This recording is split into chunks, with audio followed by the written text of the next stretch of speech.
My name's Lila. I've always been the kind of person who prefers code to cocktails, a quiet evening over a raucous party. But life has a funny way of throwing you into the unexpected. That night at the party, hosted by a friend from college, was supposed to be another routine social gathering. I was already planning my escape route to my cozy apartment and my awaiting laptop when he walked in. David was hard to miss. At 22, he had the kind of energy that filled up a room.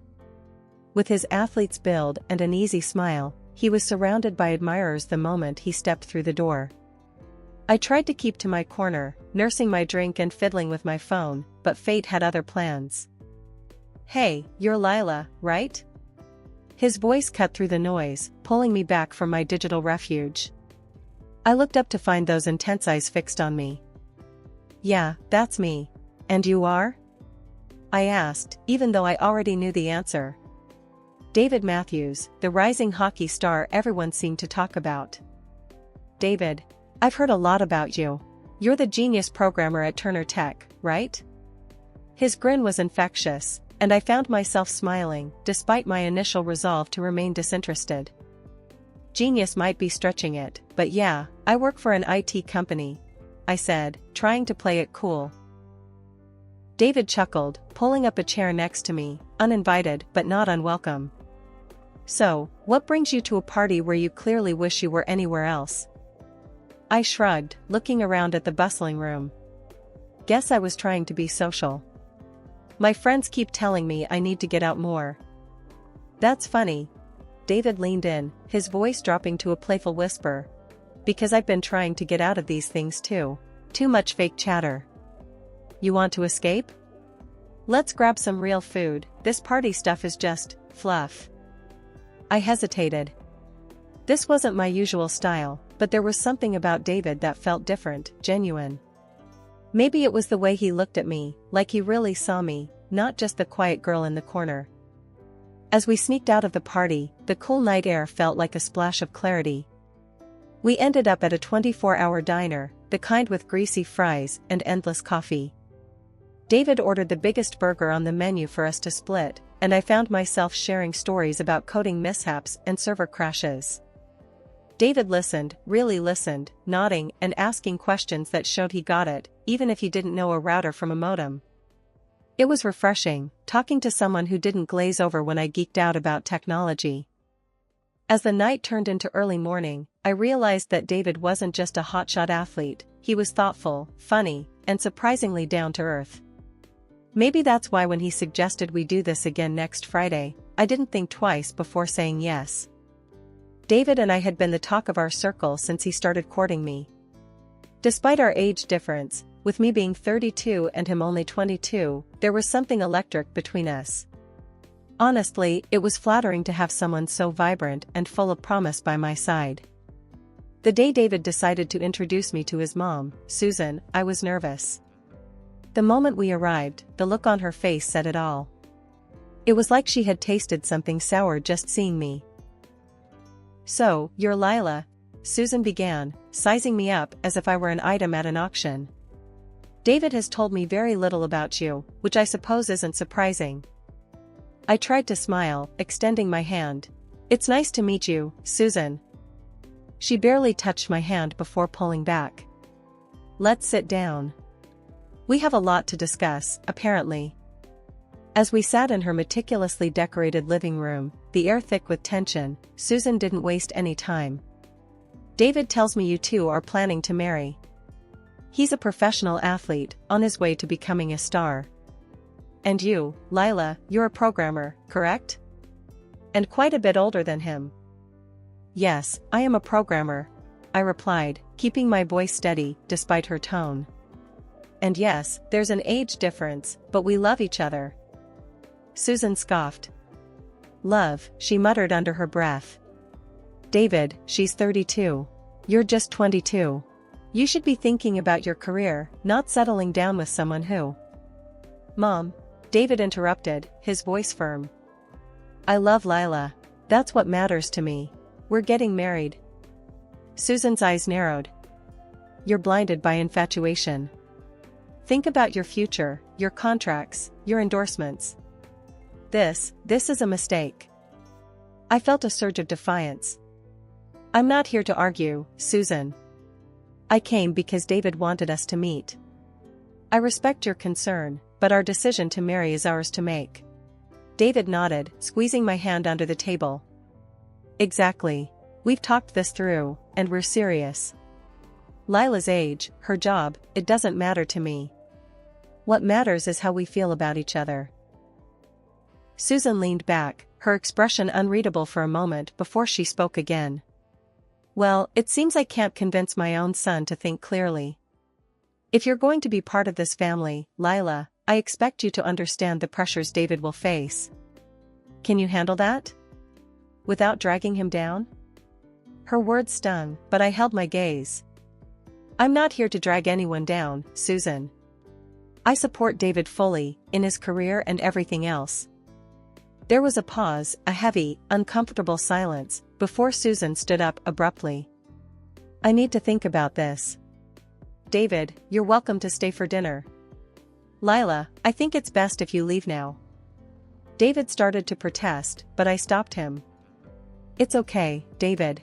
Let's not make this harder. I'll go, but think about what I said, Susan. I'm not the enemy here. When I found out I was pregnant, I was over the moon with joy. David was thrilled too when I told him, and he immediately suggested we speed up our wedding plans. Let's not wait, Lila. Let's get married as soon as we can, he said, his eyes shining with excitement and a bit of urgency. The joy of our news, however, didn't quite extend to everyone. When David broke the news to his mom, Susan, her reaction was less than enthusiastic. You're what? Pregnant? This changes things, she muttered, clearly agitated by the unexpected twist. David tried to calm her down. Mom, this is good news. We're happy. Susan paced the room, her brows furrowed in thought before she turned to face us with a stern look. Fine, but if you're going to do this, you're doing it on my terms. First, you two are signing a prenup. A prenup? I echoed, my stomach sinking. Yes, to ensure my son's future earnings in hockey are protected. He's going to be making millions, and we can't have any risks, Susan explained, her voice firm and non-negotiable. David looked at me, his expression apologetic. Lila, I know it's not ideal, but my mom has a point about protecting the career I'm building. It's just a formality. I nodded slowly, the reality of our situation settling in. Okay, what's the second condition? I asked, bracing myself. You need to show your commitment to this family, Lila. I want you to handle the initial mortgage payment for your new house, 50% up front. Susan's eyes were locked on mine, challenging me. I was stunned. 50%? That's a lot of money, Susan. David was quick to jump in. Mom, that's too much. Lila, we can figure something out. But I knew what I had to do. I called my dad later that day, explaining the situation and how much I needed. Without a moment's hesitation, he agreed. I'll help you, Lila. It's important you start your married life on stable ground, he said, transferring $200,000 to my account. With the financial and prenuptial conditions met, we moved forward with the wedding plans. The day arrived faster than I had anticipated, filled with a mix of emotions. Our wedding was beautiful, set in a quaint little chapel with flowers everywhere, and our closest friends and family gathered. I walked down the aisle, my heart full of love for David and our future together.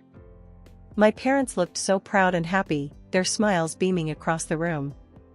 But there, off to the side, stood Susan with a look that could only be described as sour. Throughout the evening, her displeasure was evident.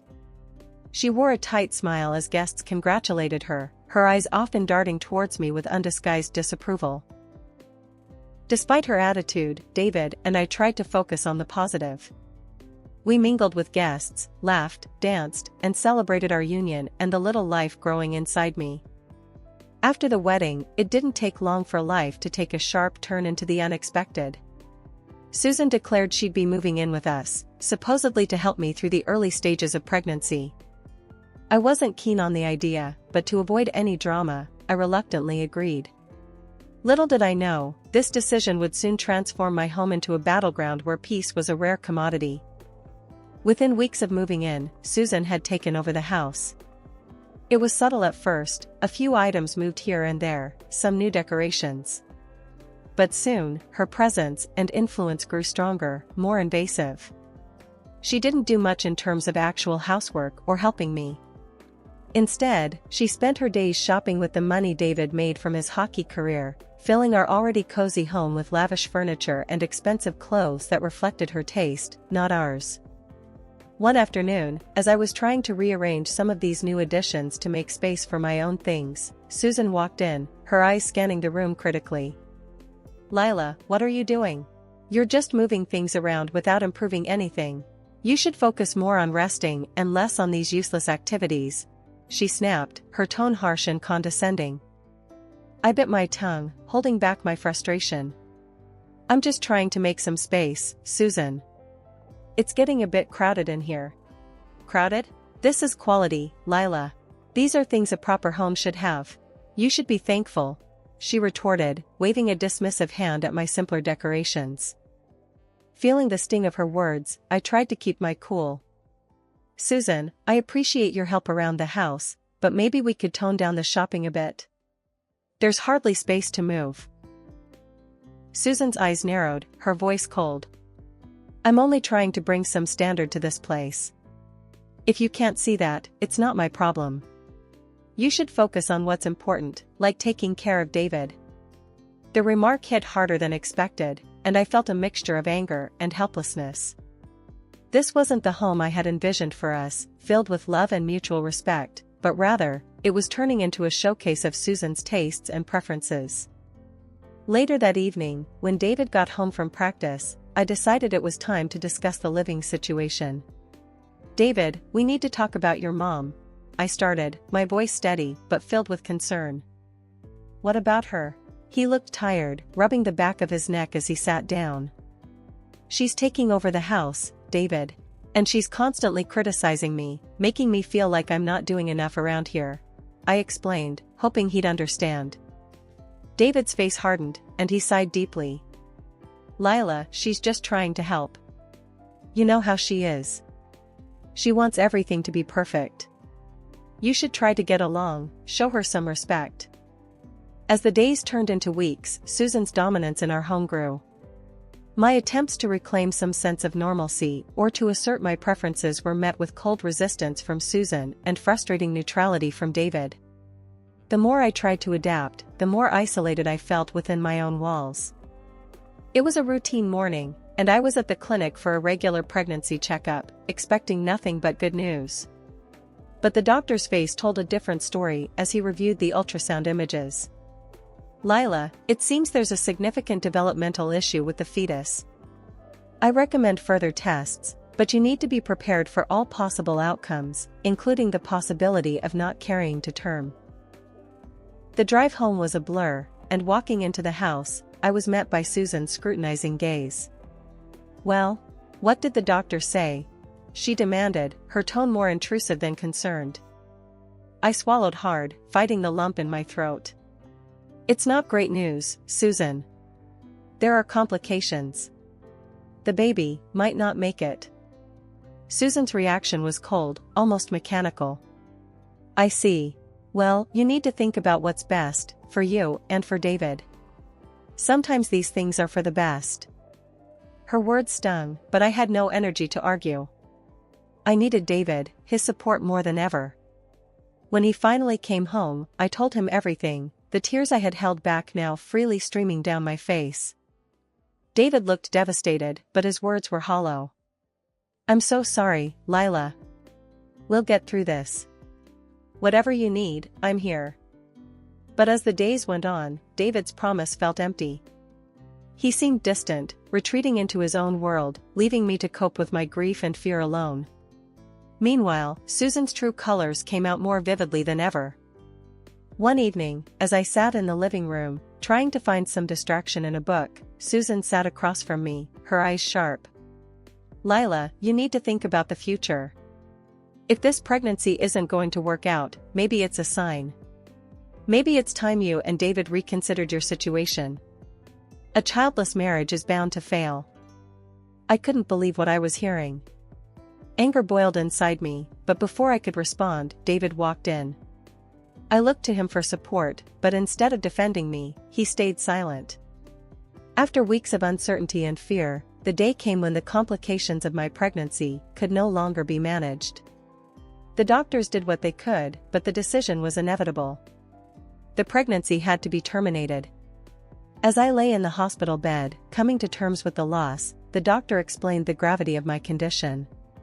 "It's going to be difficult for you to get pregnant again," he said with a somber look. Returning home was one of the hardest things I've ever done. I was drained, not just physically, but emotionally. My heart ached in a way that words couldn't describe. I walked through the door in tears, a mess of grief and broken dreams, hoping, praying for some semblance of comfort from the people who were supposed to be my family. What I walked into was anything but comforting. Susan wasted no time. As soon as she saw my state, her words sliced through the air, cold and sharp. "Well, look at you. I told you, didn't I? You just aren't cut out for this. You can't even manage to have a healthy child." Her cruel words hit me like physical blows. I stood there, stunned into silence, my tears falling faster. I looked to David, desperate for him to say something, anything in my defense. But David was distant, his eyes avoiding mine. He shifted uncomfortably, then said, "Look, Lila, I have important matches coming up. I can't have all this drama around. It's just too much." I stared at him, disbelief clouding my pain. Our child was not just some drama, David. This was our baby, our future. How can you be so cold? David's face hardened. "I'm tired, Lila. Tired of your complaints and all these problems. I've got a career, and honestly, I've got plenty of options." He paused, his voice dropping as he added, "Maybe it's better if we just end this. I need someone who fits into my life, not complicates it." Susan clapped her hands, a twisted smile on her face. "Finally, some sense from you, David. Lila, you heard him. Pack your things. It's time for you to leave." David didn't help me with my bags, he didn't even say goodbye. As I closed the door behind me, the finality of that click echoed in my heart. When I arrived at my parents' house, my tears hadn't stopped. Seeing me in such a state, Dad was furious. "What happened, Lila? Tell me everything," he demanded, his voice a mix of concern and anger. Through sobs, I recounted everything, how Susan and David had treated me, the cruel words, the demand that I leave the house we shared. Dad's face turned red with each detail I shared, his fists clenching at his sides. "This is not going to stand, Lila. We're going to make sure you get what you deserve," he said, pulling out his phone to make a call. Within hours, he had lined up meetings with some of the best lawyers in the city. The next few days were a whirlwind.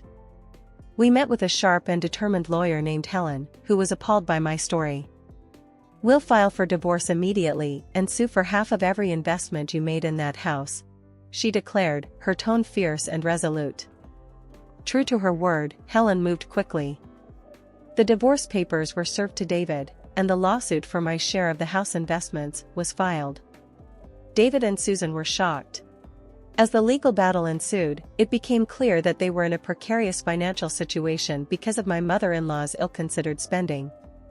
David and Susan were forced to sell the house. Meanwhile, David's life seemed to spiral. He met a young fan, a girl who was smitten with the shining star, and married her hastily. I heard about the wedding through friends. It didn't sting as much as I thought it would, instead, it felt like confirmation that leaving him was the right decision. But Susan couldn't resist one last jab. A few weeks after David's rushed wedding, I received a letter from her. Inside was a photo from the wedding, showing Susan beaming next to David and his new wife. On the back, Susan had written a note. "Finally, my son has found a young and healthy woman who will give birth to healthy children for him." The cruelty of her words was meant to wound, and it did, but not as deeply as she intended. The lawsuit dragged on, but eventually, the court ruled in my favor. I was awarded half of the investment we had made in our former home, a sum that significantly strained David's finances further. 2 years have rolled by since I last walked out of that house, feeling broken and betrayed. A lot has changed since then, especially for me and my dad's company. We've been breaking into the international market, and my work paid off in a big way. I received an international award in IT technology, a recognition that came with a prize of $1 million. Just when I thought things were settling down, my phone rang. The screen flashed a number I didn't recognize at first, but the voice that greeted me was unmistakably Susan's. "Lila, you need to come back to David," she stated bluntly. "No hellos, no how have you been?" I paused, taken aback. "Susan? Why would you think I'd come back?" Her voice was sharp, tinged with desperation. "David's been injured, a bad accident during a match. He's in a wheelchair now, can't play anymore. His wife left him, took half of everything. We need you." Her words were a jolt, but not enough to shake the foundation I'd rebuilt. "And you think I should return because of his injury? Why, Susan? Just because I have money now?" She didn't hesitate. "You're rich now, Lila. You can afford to take care of him. And me. I'm willing to let bygones be bygones. I'll even cook for you and let you have children, imagine that." I couldn't help but laugh, a short, bitter sound. "Susan, do you hear yourself? You want me back as some sort of nursemaid to David and his financial backer to you, just because I won money? It's always about money with you." Susan's voice cracked, angry and sharp. "You owe us, after everything." I shook my head, even though she couldn't see. "I owe you nothing, Susan. I built my life again from scratch, without any help from you or David. You threw me out when I was at my lowest. Why would I ever think of coming back?" There was a silence on the other end, heavy and thick. Then Susan spat out, "You're making a huge mistake, Lila." "I made my mistakes, Susan, but I learned from them. And returning to a life that nearly broke me isn't a mistake I'll make twice," I replied, my voice calm and steady. Hanging up the phone, I felt a surge of freedom. Her words no longer had the power to hurt me. I was truly free, and my life was my own. Looking around my office, filled with awards and the buzzing of computers, I knew I was right where I was meant to be. Later, at home, I poured myself a glass of wine and stepped out onto my balcony, looking out over the city lights. The challenges of the past seemed like distant memories, and the future was bright and full of promise. I had found success and contentment in my work, and I was surrounded by people who valued and respected me. As I sipped my wine, I thought about Susan's call, her voice so filled with anger and desperation. It was clear that in her world, money still dictated worth. But in my world, I measured wealth not by dollars in the bank, but by the happiness and peace I'd fought so hard to achieve. One crisp morning, as I walked into the office, the buzz of the upcoming product launch was palpable. My team, a group of brilliant and driven individuals, greeted me with enthusiastic updates. "Lila, we're almost ready to roll out the new software. Just a few tweaks left," Jenna, one of our lead developers, informed me, her eyes sparkling with excitement. "That's great to hear, Jenna. Make sure those tweaks are solid. We can't afford slips, not with so much riding on this," I replied, my tone both encouraging and firm. Jenna nodded, her demeanor serious. "Absolutely, Lila. We're on it." I received a call from Dad later. His voice was brimming with pride. "Lila, I just wanted to tell you how proud I am of you. Not just for your success at the company, but for how you've handled everything life threw at you." "Thanks, Dad. It means a lot to hear that from you. I couldn't have done it without your support," I responded, feeling a warmth spread through me. "You did the heavy lifting, kiddo. I was just here to offer a hand when you needed it," he said, and we both laughed. That evening, as I walked through the park on my way home, I felt a deep sense of peace. I stopped for a moment, taking in the beauty of the setting sun, the laughter of children playing nearby, and the gentle rustle of leaves in the breeze. It was moments like this that I had once thought were lost to me forever. But here I was, standing strong, the master of my fate once more. I had faced betrayal and loss, fought back against those who sought to bring me down, and emerged not just unscathed but stronger. As I resumed my walk, a plan began to form in my mind. I wanted to use my experiences to help others who might be facing their own battles. Perhaps a foundation, something that could offer support and strength to those in need.